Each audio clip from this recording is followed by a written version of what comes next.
Hello everyone, in this week's video I'm going to be animating. So I've been in the mood to do some animation again, especially because I've been watching animation tutorials. I want to put things I've been learning into practice, and many of you seem to find animation interesting, so I thought you might like seeing the process. Also, I've been wanting to make my outro screen more interesting, so I thought I would animate something for it. So yeah, that's what we're going to be doing. But before we jump into the video, I want to thank Vogue Grace for sponsoring this video. Vogue Grace is a professional anime peripheral product manufacturer and supplier. Vogue Grace specializes in custom-made keychains, badges, pins, stickers, standees, tote bags, washi tape, and so much more. My favorite part about Vogue Grace is that they offer a low minimum quantity amount. Most products can be ordered from 1 to any number, and I think this is really nice. Plus you get high quality items for a competitive low price. I absolutely love how my Korok wooden pins turned out. The print quality is so crisp and the texture of the wood is really smooth. I've gotten some wooden pins in the past and the texture was really rough and kinda splintery, but these feel really nice. I also have this acrylic phone holder. I think it turned out so cool. The colors look fantastic. Next we have some items that feature my OCs Finley and Samson. First we have these glitter stickers. They are so sparkly and shiny. Then we have these acrylic lollipop charms and these are so adorable. I had a little bit of a hard time filming these because of the covering, but I tried my best to show you them. I'm super happy with the quality and I really like the added touches of the epoxy layers and holographic. So next are the acrylic standees with this design. These were going to be about 4 inches tall, but I made a mistake. On the Vogue Grace website, you are supposed to enter the height of the standee in millimeters, but I entered it in inches, so my standees are super tiny. So let this be a lesson for you. Make sure to check if you're entering the height in inches or millimeters. But now we know that Vogue Grace makes amazing miniature standees. Next we have my custom heart-shaped sticky notepads, and they turned out so good. The colors look just how I wanted and each page in the notepad looks really nice. And lastly we have my favorite item, the leatherette paper notebooks. I know I'm saying I'm happy with all of the products, but like I am so happy with how this turned out. The printing and colors on the cover look so good.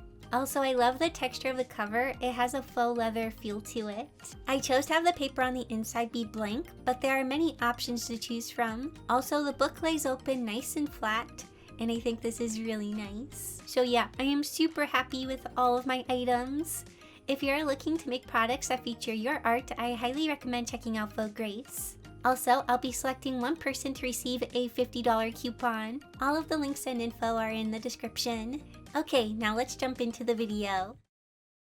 So to start off, I brought a screenshot of my current outro screen into my canvas, and I am tracing over the elements of it. I wanted to make sure my animation doesn't interact with those at all or clip through them. So I had 2 ideas. My first idea is that I'm sitting at my drawing tablet and I am drawing, obviously. And then I kind of notice the viewer and wave at them.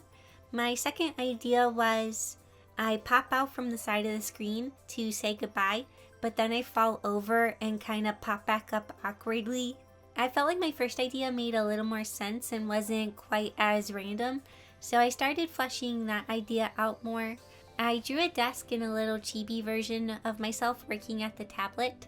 I actually quite like the little chibi I drew. I feel like it looks kind of cute, and I liked sketching the different expressions. I do feel like it was kind of charming. However, I mentioned earlier that I wanted to put the new techniques I've been learning into practice, and I felt like with this animation I wasn't really able to do that. So I decided to give the falling idea a try, and if I didn't like how it was going, I would go back to this one. Also, here's how my rough draft of this animation looks.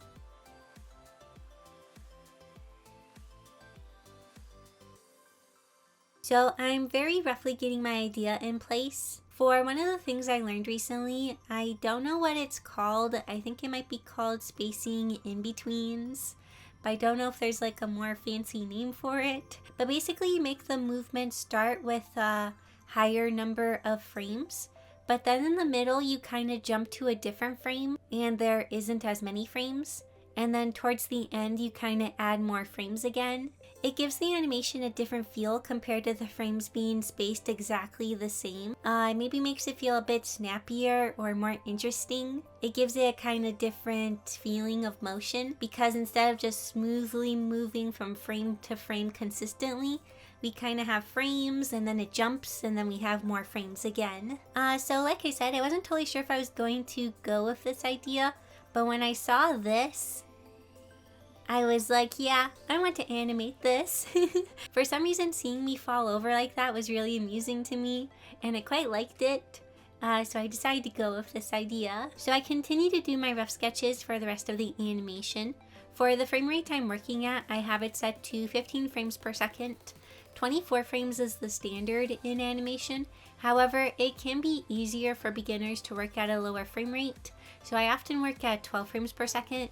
But this time I did decide to up it to 15 because I wanted to be able to go into a bit more detail with the frames and the timing.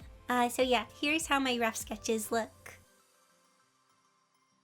Now that my idea is in place, I'm sketching out a more detailed chibi that I will use to help me stay on model. I don't want my proportions or face changing a bunch during the animation, so I'll keep copying and pasting the space to help me stay on model. For this part of the process, I was kind of fleshing things out more, but still not going into major details. I'm kind of just getting the most major moments in place. At first I was going to have my chibi kind of just lean out, but then I thought it would make more sense to have my arm grab onto the wall first and then make it kind of move into the other position as I move out into the screen. So it starts kind of up and then moves down as I peek more out. So I don't have much else to say for this part of the process because I kind of repeat it again with the cleanup process, and I have more things I want to say for that part. So we're going to skip to that. So now that I have stuff in place to help me stay on model and a good idea of the timing, I'm going to go in with basically the final details before going into line art. So now I'm drawing all of the frames that I want to include and trying to make things look smoother. So one of the other animation techniques I wanted to try out was smear frames. I've never used these before in my animations, but I was excited to give them a try. So if you don't know, smear frames are kind of these funny looking frames that create the illusion of motion. It looks like the thing is moving when it's actually just a frame that's drawn in a kind of funny way. For example, I'm going to use a smear frame when I move my hand up to wave. I could have drawn each frame of my hand moving if I wanted a slower, smooth look. However, I wanted something that felt kind of fast and snappy, so I drew one frame with my arm kind of like this. It's bridging the gap between the two frames, and it gives the appearance that my arm is moving when really it just looks kind of funny. So as you see, I'm currently smiling with my eyes closed, and I'm going to make myself slowly start moving. I don't notice at first, but as I keep moving, my eyes will open and I'll kind of have an oh no look on my face. I also decide to have my hair move a bit as I start to fall. This is kind of a secondary motion, and I thought having the hair move would convey that I'm starting to fall. Then we have the frame where I am full on falling that we kind of just jump to. I decided to fully redraw myself for this one. I really wanted my hair to be whooshing upwards kind of crazy and have my face be very shocked in a kind of comedic way. At first I was going to copy over this frame and have it kind of slowly go out of frame, but I felt like this wouldn't give the sense of falling that I wanted, or maybe it'd feel too feathery. So I decided to use a smear frame instead to make me leave the screen. It looks really funny, and it's honestly one of my favorite frames. I just look so distorted and kind of weird, but I kind of like it. I watched Crone Prince's video on smear frames, and it was very helpful. They basically said there's no real wrong way to do smear frames, but it's good to have everything going in the same direction or movement. And I thought that advice was really helpful because I didn't really know how to do smear frames before watching that video. Once I'm out of frame, a puff cloud comes out to kind of suggest that I hit the ground. This was pretty simple. I just have the shape start small, get bigger, and then the lines kind of disconnect and get smaller to give the illusion that it disappears. Now for me popping back up, I had it start kind of slow with my head peeking out for a couple frames. Then I'm going to use some smear frames to get into the position I want. I'll have the left hand be waving and the right hand be behind my head. I kind of have the shapes be stretched out, almost like I'm stretching and being pulled upwards. We don't see these frames for very long, so it's okay for them to look a bit weird. I kind of just want them to convey the motion. Then after the smear frame, I need a kind of in-between frame to get me to the finished pose from the smear pose. So we kind of have this drawing that's a bit misshapen, but it's much closer to the finished pose. I have my eyes half open because they're going to be closing in the next frame. Then we just have me with my eyes closed. I wanted my expression to be kind of embarrassed that I fell over. I'm also going to be waving, but for some reason I was having a very hard time animating the waving, and honestly I don't totally know what I ended up doing in the end. I just had to keep playing around with the timing and positioning of the arm. Also in the final, I do add a little bit of wrist movement. It's not super noticeable, but I do think it kind of helped the arm feel not so stiff. I thought the waving was going to be the easy part, but for some reason it was not. So now that all my sketches are in place, it's time for line art, and I actually changed things up a bit. I could tell when I was playing back my animation that 15 frames per second wasn't quite working for me. I felt like I need to be able to add some more frames here and there to make things smoother, but because I'm only using 15 frames, I was not able to do that. However, I found that Clip Studio Paint really easily lets you change the frame rate you are working at. I'll display the settings I went to on screen. I selected the option to have more frames be added, so that makes it so that even though I am now going to be using 24 frames per second, the timing of my animation won't change because Clip Studio Paint will automatically make my frames that I put in be longer, if that makes sense. Basically, it kind of converts it so that it will have the same timing even though the frame rate is higher. So I'm now able to work at 24 frames per second. So anyways, for my line art, I did add some more in between frames wherever I felt like it was needed. I mostly added them later when I'm popping out. I wanted that to be smoother, so I added more frames to that. Once I had the version of myself where I'm peeking out, I kept copying and pasting versions of that to make the different frames and just changing what I needed to be changed. That way I don't have to do a bunch of redrawing. However, I do think it would have made a cute hand-drawn feel to it if I had drawn every frame, but the animation was already taking me a long time, so I tried to speed things up a little bit. Oh, also, I am using vector layers for my line art. I've talked about them in my previous animation videos. Basically, they are just easier to edit and change. You can select each stroke you make and move it around. It's like each line you draw is its own object. Also, I can use the vector eraser, and this makes it so much easier to erase parts of my line art.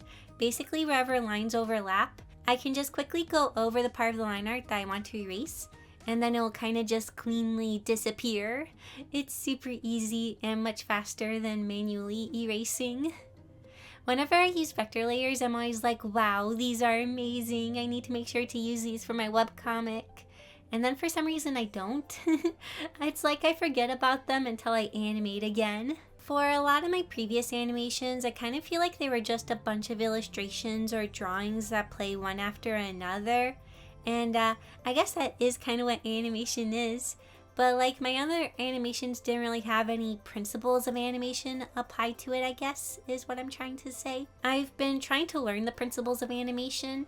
I've been taking some Skillshare classes and watching YouTube tutorials. So yeah, instead of this animation just being a bunch of drawings playing one after another, I really wanted to apply animation techniques to it.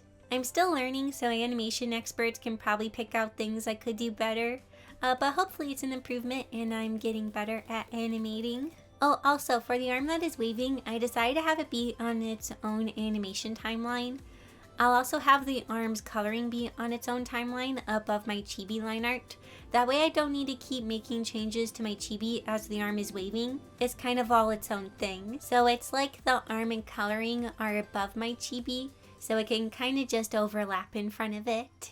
Speaking of coloring, that's what I'm doing next, and something I wish I would have done is that I would have closed off the different parts of my line art. I didn't do much for line art past the point where the screen cuts off, But then when I was filling in the colors, I had to keep closing things off as I filled in things. I guess I could have just made all my color frames and then draw lines along where my liner is open.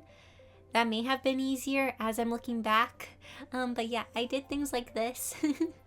Also, I decided to fill in one color at a time because I always find that easier and I don't have to keep reselecting colors as I go from frame to frame. It's easier just to do one color at a time. This animation overall took me about 7 hours, and if you count all my frames from the different parts of the animation, like roughs, sketch, clean sketch, and so on, I made like 227 frames. So yeah, it was not a quick project. But for some reason, it did fly by kind of fast, and I did really like working on it. I feel like I've gotten more comfortable with animating in Clip Studio Paint, and I've been able to streamline my process a little bit, or like my muscle memory is built up for where all of the animation related things are. It doesn't take me ages to add frames and stuff like that. Overall, the process was fun, and I'm excited to have a more interesting outro screen. Also, I decided to have music play for my outro screen.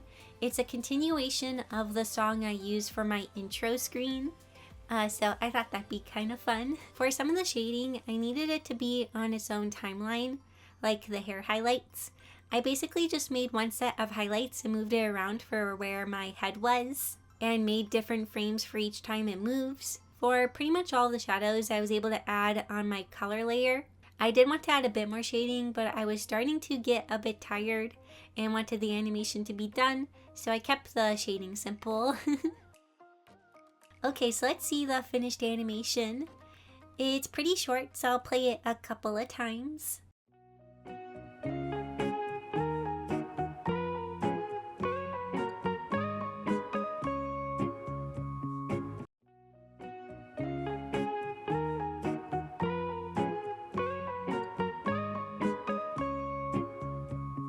So that's my new outro screen. What do you think? I am quite happy with it. It's definitely one of the more expressive animations I've done, and I'm glad I got to put some of the things I've been learning into practice. So I guess that's all for this video, but before we end, I want to thank my super amazing, awesome patrons for supporting my work and what I do. It means a ton to me. And thank you so much for watching this video. I hope you enjoyed it, and I'll see you all next week in my next video. Bye!